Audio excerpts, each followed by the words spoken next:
Welcome back to the Road Show this morning. The Buzz, what's the best way to meet someone? If you've been together for decades, chances are you met your Valentine through family and friends or work. But according to a new poll, meeting people online dating sites has taken over as the way to meet people. In fact, dating sites have grown from about 24 million monthly viewers in January 2006 to 30 million this January. Wow.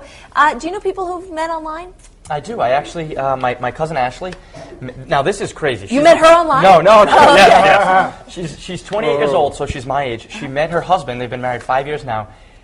When she was 16 years old. So think about that. That's not like Facebook now. It's not really weird to meet someone on Facebook with pictures and music interests. This was the infancy. It was like I think it was a chat room, which back then, Yeah. when my aunt eventually found out, which she didn't even tell him until terrified. years later. Yeah. I think maybe even until they were engaged. I mean, you know, it was scary back then. This was 12 years ago, and it was just a chat room, and they hit it off, and I think they met for coffee or something. Yeah. And, you know, she's 28. They've been married for 5 years, and they've been together since That is since so then. cool. So. Hey, that's cool. That's great. You know what I think is interesting is that when I got married a couple of years ago, years back, I met my husband. We were in the same kindergarten class, so we've known each other since adorable. before. That- Yeah. Excuse me? We were in the same kindergarten class. Kindergarten. Yeah, it was something about his clip-on tie. I just, he had me at, can I eat your glue stick? Yeah, really.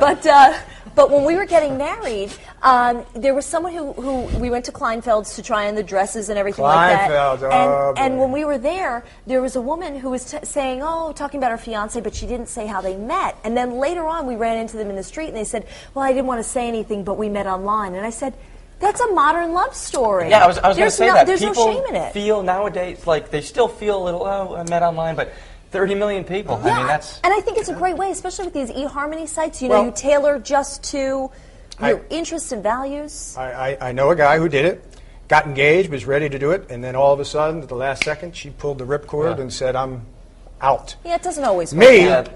you know, I'm like a grocery shopper. I like to go in and touch the meat before I buy it. You know what I mean? Well, I'm sure the ladies will love to hear that, Vince. You know, I don't want to look at it on a screen. I want to go in and, you know, look at the, pork tenderloin. Well, but I think that one of the nice our producer Ashley is laughing right now. What I think one of the nice things is that especially with some of these sites where you don't see the picture at first, you know that you're getting someone who really is matched to your personality, and that a relationship grows out of that.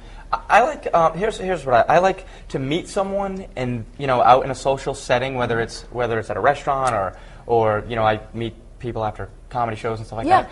But and then I think the websites can help, like a website like Facebook, where you can meet and exchange numbers, and then you can kind of keep in touch Or you don't with that even and have then to get to know exchange each other. numbers. Yeah. You find someone who you like, and you look them up on Facebook and friend them, and if Yeah. they accept your friend request, then there's maybe a Yeah. little burgeoning love story. I'm there. with Vince though when You guys are making this way too complicated. I'm with Vince when I say I couldn't meet someone initially over the internet without. Okay. I don't know. That's just me. Yeah, that's that's just me. you. But Yeah. people are doing I think you can meet somebody. I think you can meet somebody in person, and you can tell if you've got a personality hookup within 30 minutes. Yep. Well, I have to, Courtney, I want to bring you into this because a lot of our Roadshow viewers have actually met and become friends on our Facebook page and our live blog, which I think is really cool. It's the coolest thing. Sometimes they get together in person and watch the show. I'm like, this is great. Wow. So great way to meet friends, everyone. Roadshow live blog, right? We have to see if anybody gets married out of this. I know. We'll get them on the show. Maybe for next Valentine's Day. We'll put the bug out now.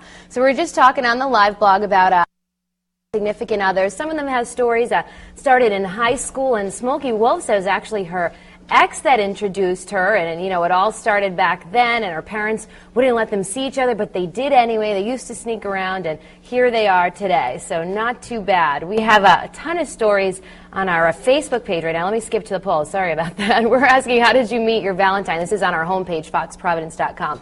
Family or friends, B, work, C, online, or D, at school. So I'm dying to see how that comes out, see if online takes the cake on that poll. And on Facebook, a lot of people actually met at work. So we have from Erin Scorpio, her and her husband met 16 years ago. They both worked together at a gas station. And Tabitha Bannigan met on a website called FooBar. Not sure if you guys are familiar with that one. A couple of others met through mutual friends, and I like this one from April Keys. She said she met her husband when he came to put her phone lines in. She said, gotta love those Verizon men. So we've got a bunch of stories here from folks. We love hearing them, so come on and share them with us. Maybe we'll have some more at the end of the show.